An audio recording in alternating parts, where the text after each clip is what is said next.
is more useful to understand is the idea that we are in a period of accelerated change. It's not often, I suppose, in Panmure House that people would quote Vladimir Lenin, who talked about weeks where decades happen. And that's really what we've experienced, and particularly, I would say, in the last 2 years. Welcome to the New Enlightenment podcast from Adam Smith's Panmure House. Today, I'm joined by Tina Fordham. Tina is a leading independent strategist and advisor to the C-suite, working at the intersection of geopolitics, the business environment, and the drivers of social change. A trailblazer in the field of political risk, Tina has 25 years' experience advising senior leaders, from prime ministers and three-star generals to boards, institutional investors, and the United Nations, about the implications of global developments. In 2022, she founded Fordham Global Insight, an independent consultancy based in London. Tina, welcome to the New Enlightenment.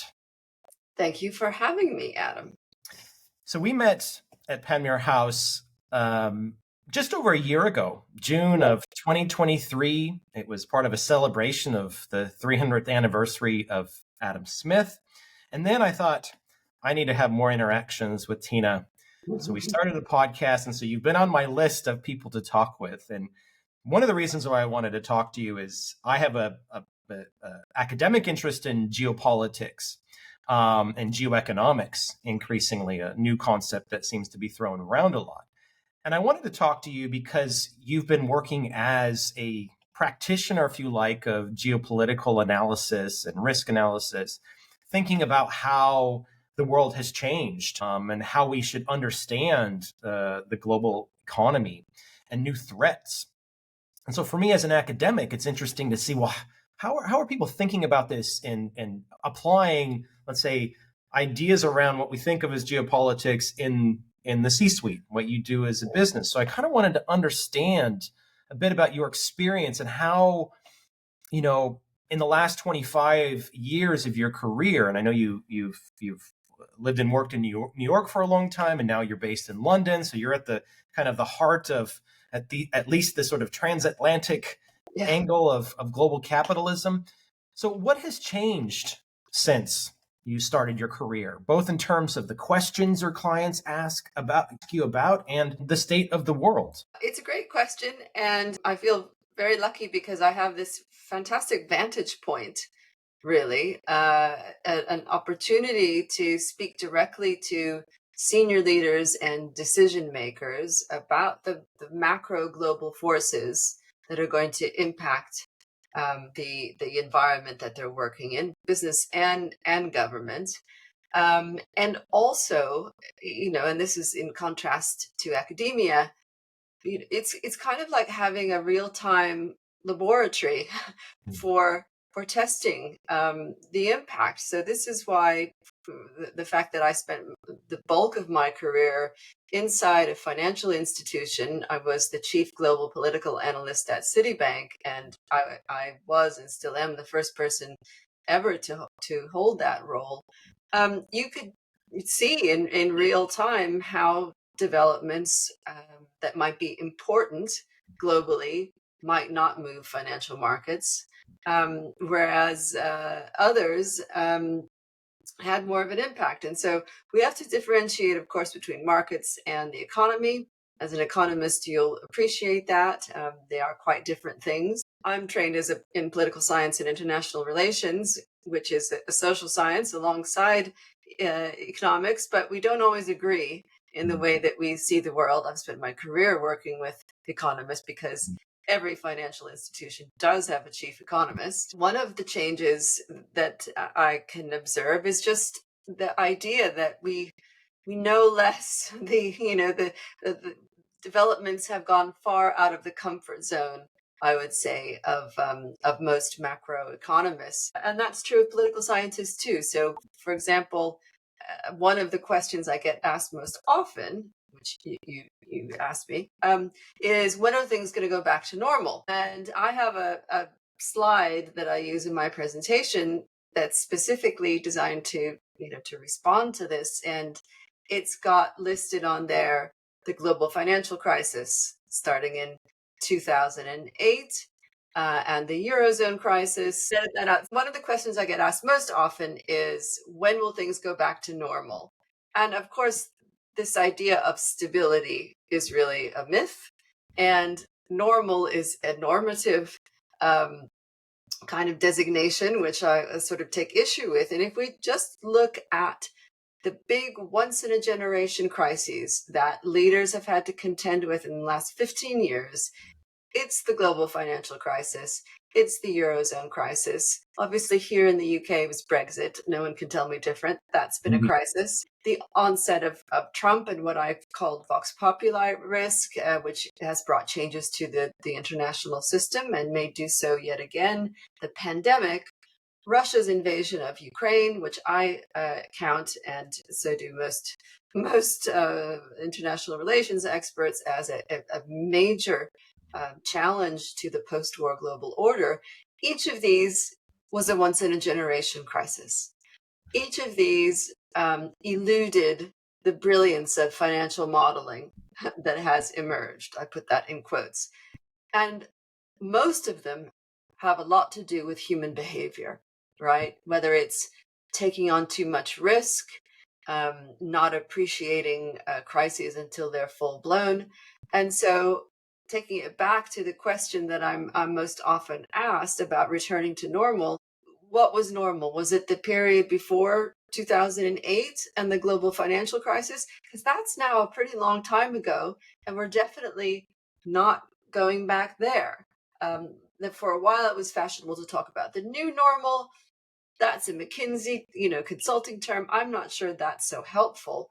What I think is more useful to understand is the idea that we are in a period of accelerated change. It's not often, I suppose, in Panmure House that people would quote Vladimir Lenin, who talked about weeks where decades happen. And that's really what we've experienced, and particularly, I would say, in the last 2 years, a big set of changes in trend compared to the pre-global financial crisis environment. And if we know a little bit about how people tend to think about things, I'm very influenced by the work of Dr. Hans Rosling on this. There's a big lag time in perception. It's about 20 years out of date. And that's something that I find in the boardroom and in government and international institutions. It's a set of perceptions that really haven't been accurate for some time. I'm always interested when I'm at a conference or around people that work in the financial sector or the business world, and there's even debates, in academia around, well, are we in a new stage? Is moving to this kind of geoeconomic competition, and I think, well, okay, there was some normalcy after 91 when. But that wasn't normalcy. I would No. argue that was a blip. That was the sole superpower moment. Yeah. It happens to be the period that a lot of senior leaders came of age. Yes. I mean, and how people like you and me ended up studying in different countries. I did my field work in the former Soviet Union and Eastern Europe in the 90s before going into finance. That was the period of, also massive change, but at that time going toward global financial institutions, integration of financial markets, the expansion of the global economy, new middle classes, all of these quite salubrious pro-growth kinds of trends. So it was change, but it was going in an expansionary direction. And that moment shaped people's perceptions for the next 20 years. Because so really what they're asking is when we're going to go back to that. Yeah. It's when China was joining the WTO and multilateral institutions were the way forward, and Russia was part of the G8 rather than being at war with a European country. Right. I mean, it's kind of odd because you almost think that we in academia failed to teach proper history. I mean, I was in high school in the 90s, but you would think that, just learning about what happened in the 70s with the oil shocks. I mean, this idea that we had history is the one that gets missed out. I remember my AP history classes in the US, and we didn't even make it to Kennedy's Yeah. assassination. So we were going through World War II. I look at my kids; they're being taught about World War II Mm, and not getting much further. And so I have a theory about this, which you may or may not agree with it, and that is that we have over specialized in mm, education, and this has been especially, I think, acute in business, where getting MBAs was very fashionable. I mean, my postgraduate degree was from mm, the School of International and Public Affairs at Columbia, which was founded the year after the United Nations to prepare diplomats, and mm, it's based on the once very fashionable, then unfashionable, now fashionable again concept of international relations, which is mm, language, history, area studies, economics, and mm, politics. mm. Well, being a generalist has been out of fashion for a while. I think we need to go wider again. All of us, whether Yeah. you're an economist, a CIO, Mhm. you name it. I also talk about to everyday people about geopolitics because it's not something that they've ever had to really think about No, before. it's my on a personal note, my educational background, I could be accused of being a generalist, and at times I was. So I did, like you, I mean, my undergraduate degree was in international affairs, where I studied, as you said, history, economics, geography, Yeah, political science, international relations, learned broadly, learned additional languages. And then I did a graduate degree in Paris at Sciences Po, which, again, the reason why I chose to do it was I could yeah, do this broad-based stuff. And I ended up, doing a PhD at Oxford. But I've always embraced that sense of, I want to study multiple disciplines, and you know, it's not in my interest, and also it was just intellectual interest to kind of be yeah. the super specialist. And for a long time, I always felt like I was at a disadvantage because, again, we were in this mode where you need to be super specialized, you need to be an amazing technician on a Yeah. particular kind of That methodology. assumes that the kind of furniture of the international Yeah, system doesn't yeah, change, and yeah, you can just be a specialist on the top. yeah. And that's where this disconnect has really Mhm, emerged, mhm, because those assumptions of the kind of immovability mhm. of the building blocks of the global system have now been challenged. Yeah. And a lot of people haven't been prepared for this moment.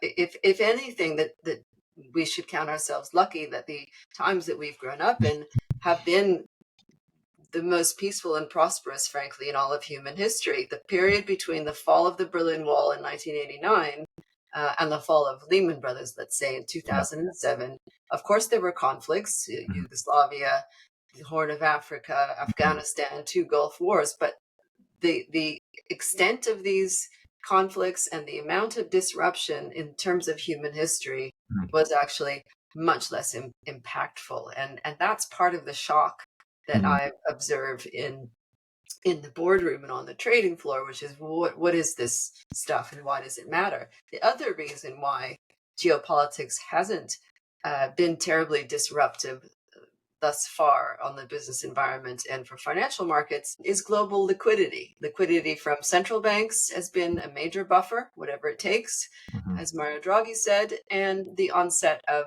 US energy independence and shale gas Mhm. means that we can have a conflict in the Middle East, which is destructive and terrible, and from a humanitarian perspective, causing untold damage, but not doing much to move oil prices. And Right. that's where, kind of connecting the academic training that we were talking about Mhm. with the analytical kind of insights that we need to be able to take away from this environment is the so what question. So Mhm. something bad is happening. I find it really interesting, but why should anybody else? Where Right. where does the rubber hit the road? How do we see the manifestations? And if it's something that doesn't move the needle on asset prices Mhm. or commodities prices, etc., are there other reasons why it's important? Right. And you can't model that just by looking at financial data. I mean, Well, there's not at all. And human behavior is very difficult to model. I mean, I used to, annoy the economists that I work with by saying, how easy to be a US Fed watcher. All you have to do is look at what 12 people might do, and you've got to make a decision about interest rates, and you've got a whole database for the entirety that such decisions were made. We don't have a similar database for Mhm. geopolitics, or we do for conflict, but it isn't correlated with, again, with price action and that sort of thing.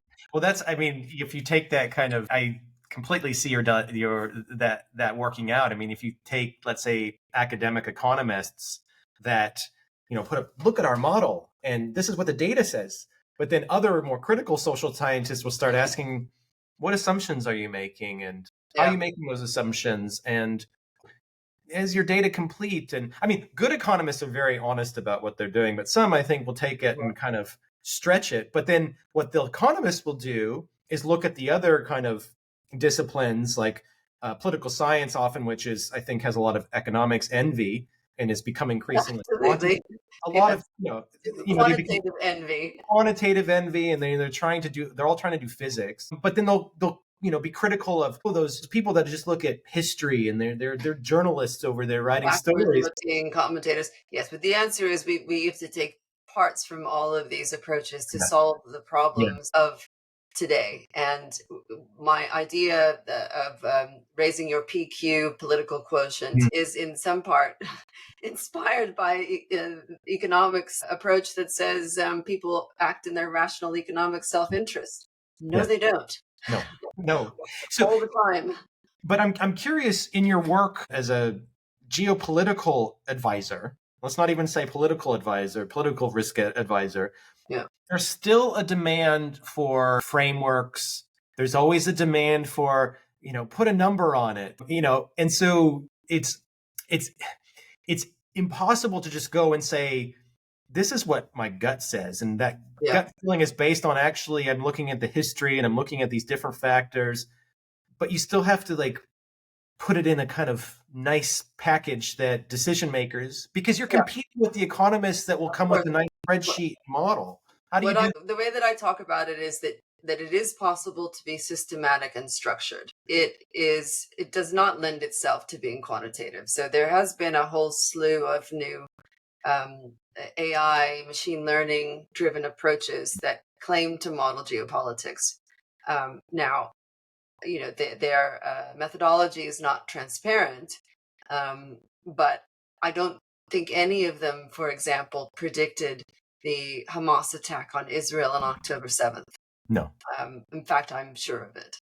They can look at developments where there has been data, like US elections, and still the record isn't terribly compelling, which is why in my kind of advisory approach, I like to do a combination of looking at data in historical context. We could do that now with US elections, where the momentum is around Kamala Harris.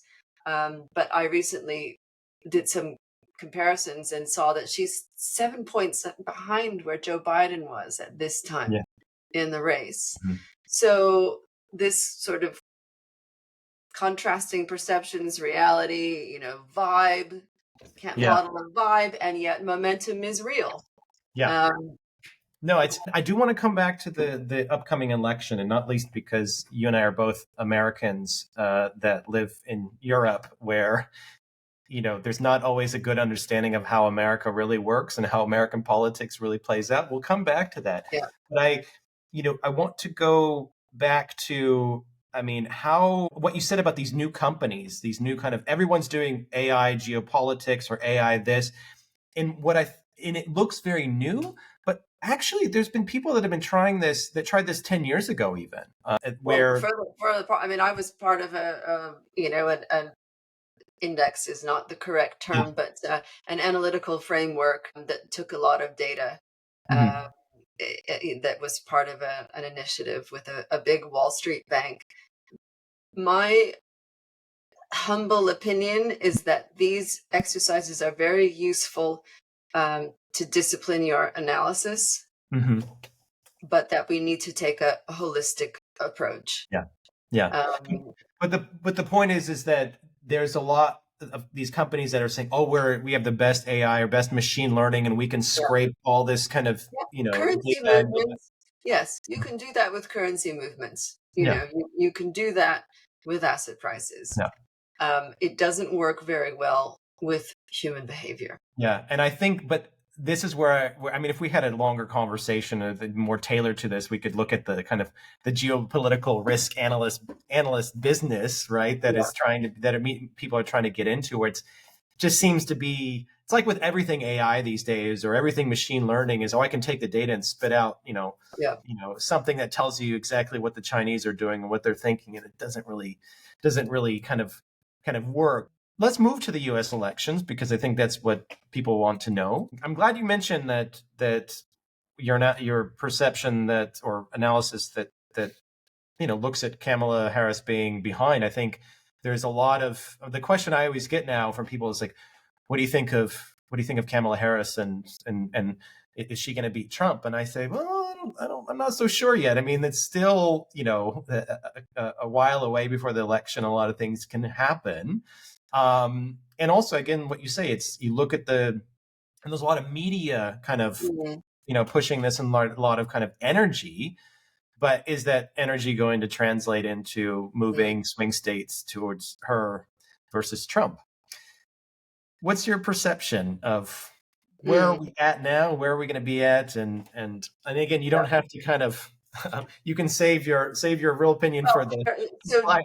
no, I'm not a U.S. pollster or a U.S. elections forecaster, but this is the fifth U.S. election that I've covered professionally.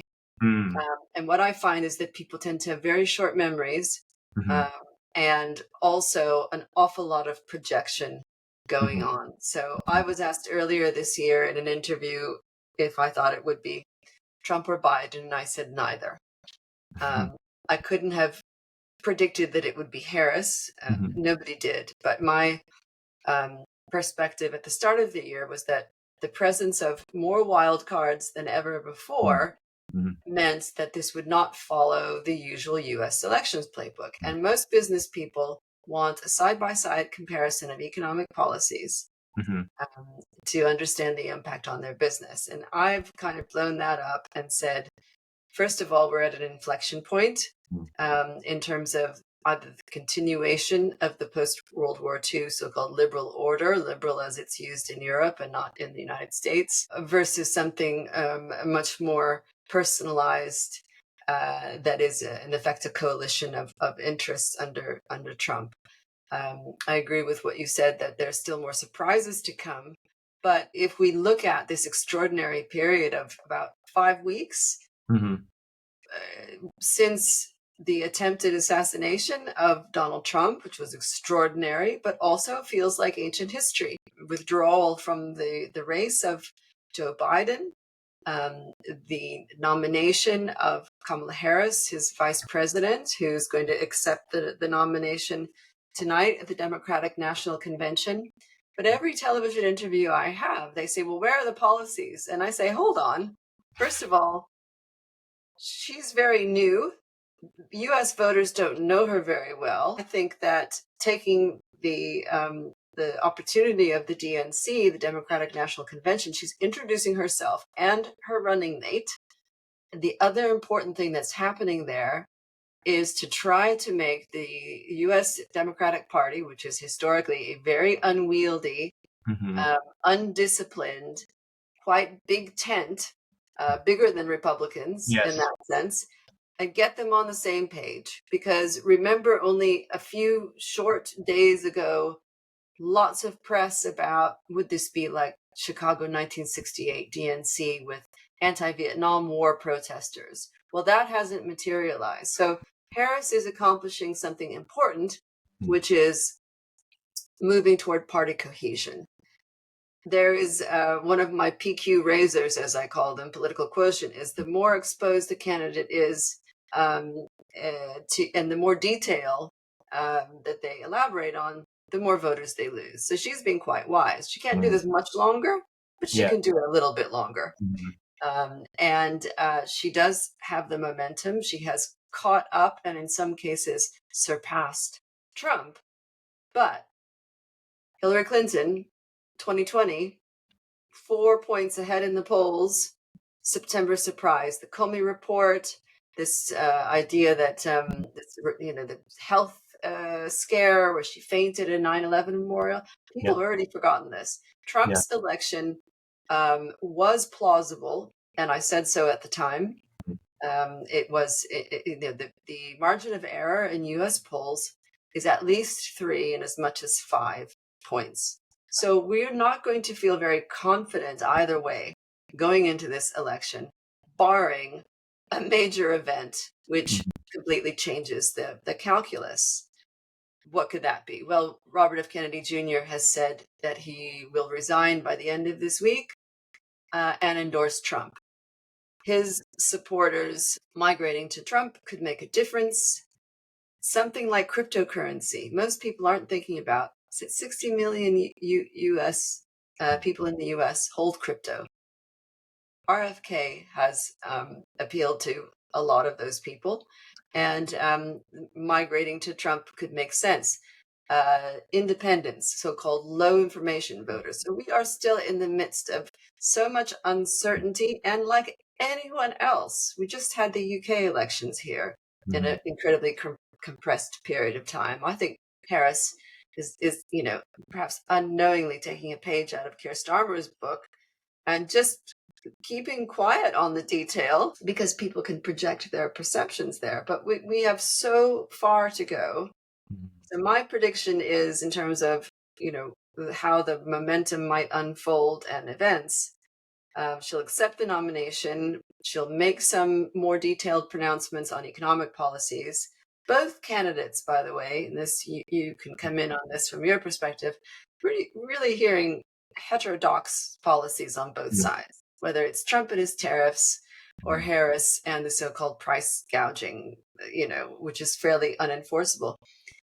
Not much suggestion that voters are focused very much on this. I really think that we're at a much kind of more existential level about the future of the country and which way people want to go. And so my advice to business people is don't get in the weeds now. It's far too early. And to Europeans who frankly love to look down their noses at Americans, and it's a very entertaining spectacle. You've got people from Wisconsin wearing foam hats in the shape of wedges of cheese on their heads because Wisconsinites are cheese heads. There's a lot of theater. There's a lot of whimsy. It's kind of like panto. I mean, I've been to the Labour and Conservative Party conferences. They're nothing like we're seeing here. But I think everyone agrees that engagement is important. The transatlantic relationship will be very much impacted by this outcome, but it is not pure entertainment. The stakes are extremely high. But so I want to ask you, I mean, you said that your clients want to see, put a side by side, what's going to happen in terms of economic policy. They're looking for this kind of, and you said that both, and I would agree that both are quite heterodox. They're not, whether that will lead to actual implementation of more heterodox. Populist. Populist is a term that is kind of thrown around. I think heterodox is a better one, but No, it's they're but I think what I want to know, what I always try to tell Europeans, and Europeans I include the United Kingdom, even though it's not part of the European Union, it's European still continent. We are part of Europe. We're just not part of the EU. But I usually say to them that notwithstanding fundamental differences between both parties, there's actually quite a bit of continuity in American politics. And I say that there used to be. And I say that because, one, I think a lot of Europeans, and not simply Europeans, misinterpret how policy is made in America and who has actual power. I mean, when they look at, Donald Trump becoming president or whoever, they assume that the president is lots of power. And like an emperor. And we need to look. So the down ballot implications, meaning, what happens to Congress is obviously hugely important. We just don't have good data on that. In September, that's when the rubber hits the road in terms of the data actually starting to become predictive. It's Yeah. just not at this point. So at the moment, it's entertaining and fascinating to watch. You've got Right. two people on the Democratic ticket who, particularly in Tim Walz, the Minnesota governor, who no one had heard of. And the other thing that really interests me is they didn't have time to message test and focus group. We're Yeah. seeing this live. Yeah. And that is an incredible kind of experiment Mhm. in US politics, which has a ton of money behind it, the most heavily polled country in the world. Reportedly, Harris was advised to back off some of these lines that have been really popular, like "we're not going back." Tim Walz and his remark, "get the government out of our doctors' offices," that have ended up really mobilizing and energizing crowds, but would not have come out of traditional campaign focus group research. Right. What I find interesting about the what's transpired is it seems that the Trump campaign, this came almost as a shock. They prepared for a different campaign, and Donald Trump wants his money back. He's already Yeah. said that. I You mean, know, but you don't have to be an expert, political campaigner to at least war game out that Biden would resign or something would happen and that the Democrats would scramble and Kamala Harris might be that person. And well, they just, but that's where confirmation bias comes in. So yes. I'll give you the example of a June investor conference I went to, organized by a large American bulge bracket bank full of early stage tech investors who were convinced to a person that it was going to be a cakewalk for Trump and he was going to win. And my presentation was about wild cards. I didn't Mm, argue that Biden was going to win. I just elaborated that framework that I mentioned, that there were too many moving pieces in this particular race to expect a normal trajectory. And the polite response I had was, "I've never heard anybody say those things." So there is a great deal. And I mean, okay, I'm good, but these were not unheard of, but they were unheard of inside that bubble. right. And we are all have to challenge ourselves to Yeah. avoid confirmation bias, which is, Trump's going to win this. What could possibly happen? Well, you've got an 81-year-old president, and not to mention the 77-year-old challenger. A lot could happen.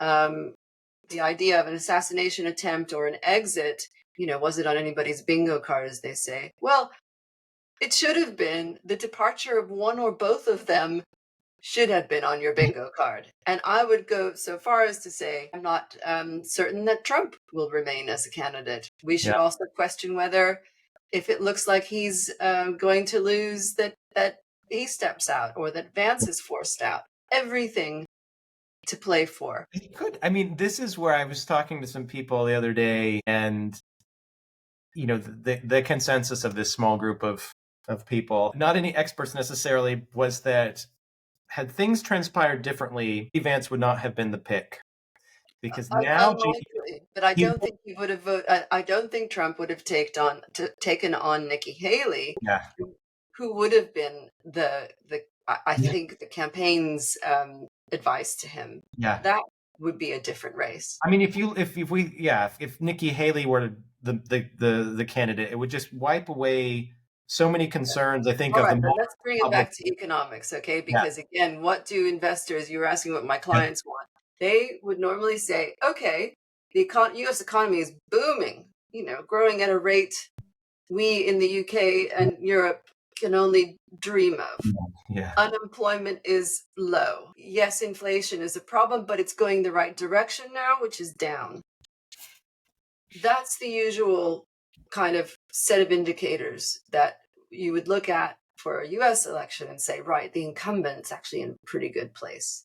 And yet, all of the people in my world who look at that data thought that Trump would win. So that is an inversion of the usual approach. It's still true that the US economy is strong. I've always said, September rate cut is not going to change the impact on the consumer's pocketbook meaningfully in time for November 5th, but it's still, that sense of the right direction. I don't think this is just about the economy. That old saw about the economy stupid. And that's where I bring it back to the inflection point idea and that more existential notion of what kind of country the US is going to be after this. And that matters for the transatlantic relationship in Europe. It matters for global multinational corporations. You're seeing corporate CEOs open up their, the fundraising donations to Democrats. Still wide open, really still wide open. No, and I think you're right. I mean, it is. Yeah, they always, the adage that it's the economy stupid, but yeah, economics matters. But there is, and this is something that's not exclusive to the United States. You just have to look at elections in the UK, elections across Europe, and most of it's about the kind of the soul of a country. Like, what does it mean in this sense of? And I think for, let's call them the economic elite, this has become something that they're not quite. It's confounding. Yeah. And it's confounding. The economy is not bad. We're out of the worst of the pandemic. I would definitely argue, though, that there is a sort of a pandemic hangover, which is fairly subtle. We've got a new government here, one of the only ones in Europe that's a center-left government. In France, we're still waiting. Immigration, populist economic policies are front of mind. What happens in the US is not really a bellwether, but it's going to have an outsized impact of where we go from here. So it's political economy, geopolitics. Harris is not campaigning on foreign policy, although she's distanced herself a bit from Biden on Gaza. This has been the most interesting US election that I can remember. So I want to ask about the transatlantic relationship, and this is perhaps something, the penultimate question, because I do have a final one for you. But on that, because, and I've spent, most of my adult life in Europe and still feel very, I'm American in many ways, but rooted in Europe. And so it's in my interest that Europe is prosperous and safe. And I understand the reserve that Europeans have around a Trump presidency versus a Biden or now potentially a Harris one around the transatlantic relationship. And my view is always that, yes, there is a step change in the sense of Americans aren't willing to kind of underwrite European security. But that doesn't mean that America won't come to defend Europe as an ally, as partners in the liberal democratic experiment that we're seeing in the world. And I try to remind people that there are still those strong ties. It's just that now the kind of shift is, and I think it's increasingly bipartisan in the US, that, well, sorry, Germany, and, you need to kind of pay for this now. We can't afford to do it, partly because we need to shift and pivot to Asia. So my question then to you is, and so I tell basically the Europeans to kind of calm down. It's going to be okay. At least that's my positive, optimistic viewpoint. Am I being too optimistic, or how do you view that? Because I think we're still going to be connected. I think if Donald Trump doesn't win, that America stays on its multilateral institution path. Right. And there have been some Republicans who've come out against Trump and for Harris saying, let's reset, for more normal politics and, sort of win with a Republican candidate who is interested in that sort of order. I think that you're right that the U.S. will continue to work closely with European allies.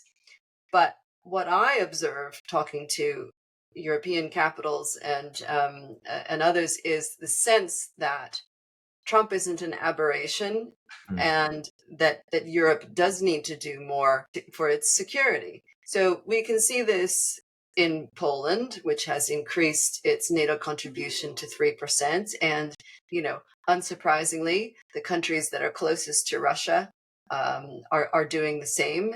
I think the G7 is strong. I think that if you look at Japan has been an active stakeholder when it comes to the negotiations and diplomacy around Ukraine, because they understand the implications for China. The developments between Russia and Ukraine and in the Middle East on the geopolitical stage and how the US and Europe work together on resolving these or don't, will have a huge impact on the next decade, which I refer to as a decade of dislocation. Even if Trump isn't elected, I think that there will be more difficulty in passing large military aid packages for Ukraine. I think the US-Israel relationship is also challenged in a way that is quite new. And then we have, we don't have time to talk about more today, but the rise of middle powers with geopolitical aspirations, and Saudi Arabia and India in Yes. particular spring to mind here. BRICS, I don't think, is a real counterpoint to the G7, and I'm not a buyer of this kind of alternative currency or anything else, but the rules of the game that govern international trade, and the way that we all work together are in flux, difficult to predict, and the U.S. election will be the next data point, Right. in the trend lines that can emerge. So, tying it back together, 25 years I've been doing this. When I first started, it was all about what's happening in emerging markets. Mm-hmm. And now political risk has come home to the United States and to Europe in a way that is new. And our interdependence with what we used to call emerging markets countries and other partners is on a different level. Right.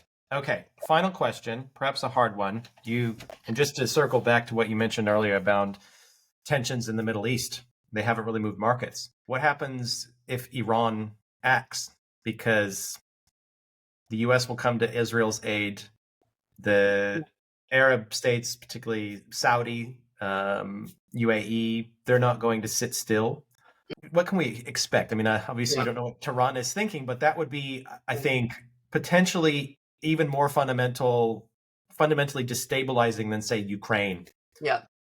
Well, so very much so. What happens in the Middle East, despite reduced dependence upon Middle East energy supplies, still reverberates. And although we haven't seen higher energy prices result of the conflict, we have seen an impact on global trade through the Red Sea with the Houthi attacks on those vessels. So it is having an impact on global trade volumes, but it's not moving the needle on, Brent crude. But everybody understands the kind of tinderbox situation that's happening. Iran has always worked on multiple levels. I do think that each day that passes that Tehran doesn't retaliate for the assassination of those two, the Hamas and Hezbollah officials, makes it less likely. There is furious diplomacy going on behind the scenes, and it's not wrong to think that Tehran would prefer not to see a Trump re-election, as much as Russia are spoilers, but I actually think that Iran is more rational in many ways, if we want to apply that kind of economic rational framework. It was Trump who dismantled the P5+1 framework. Iran would like to go back into that. Certainly not clear that a Harris presidency would do that. We had the attack on the Trump campaign, which Iran has been blamed for. So that's another wrinkle in this debate. And we have the fact that neither Netanyahu nor Hamas want to make a deal. Conflicts end when one side decides the price that they're paying is too high, and neither side is ready to do that. But a worsening of the situation in the Middle East would be another pressure factor on the environment around the U.S. elections.